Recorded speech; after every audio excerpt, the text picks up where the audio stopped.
I will be reading this evening the account that took place on Christ's birth.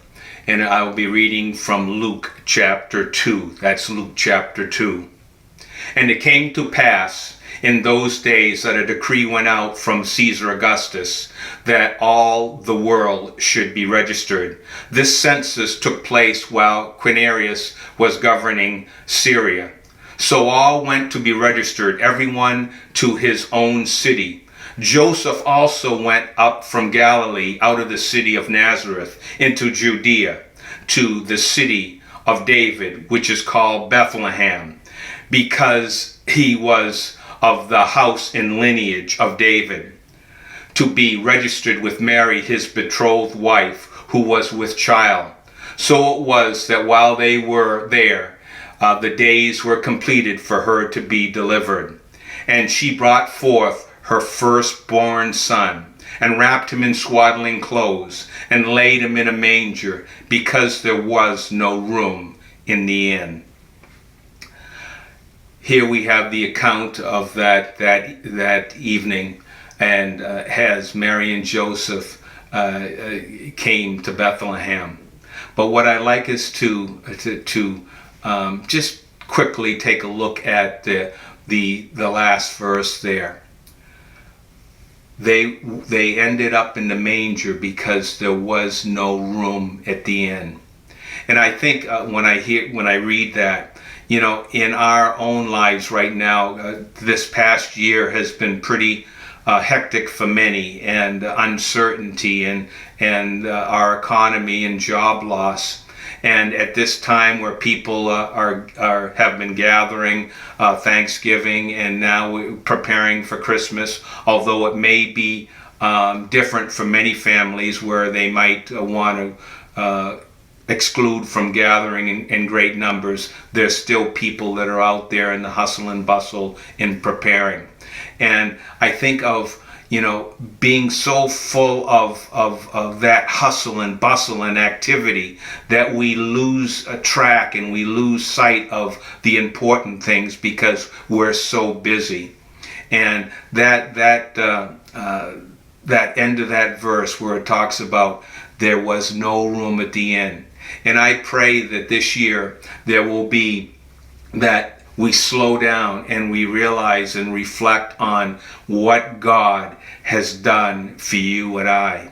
God's plan that He sent His only begotten Son to save the world.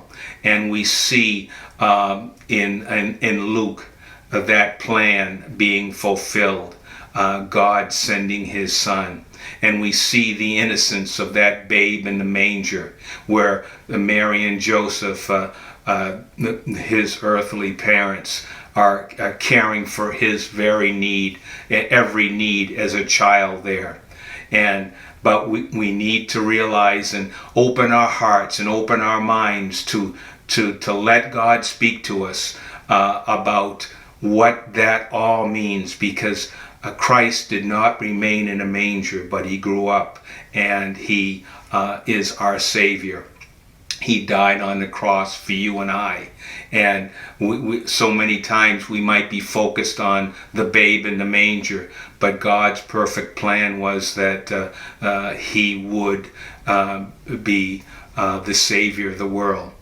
So I pray that in this hustle and bustle that we don't fill our minds and hearts with everything that isn't so important, but we slow down and we open our hearts to reflect on what God has done.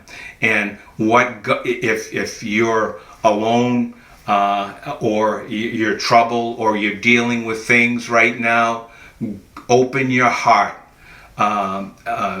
and have room for God to come in, because He will answer and help in whatever need, whatever issue might be going on at this time.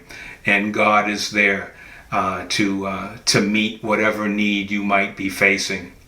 Now, as we continue on with Christmas program, we're going to be taking a look around the world on how people celebrate Christmas, and some of the traditions that people might uniquely have. And again, we'll be looking around the globe at how people celebrate the birth of Christ. At this point, we'll see a variety and hear a variety of songs, older songs that we're all familiar with, and newer and contemporary songs of Christmas, and how they reflect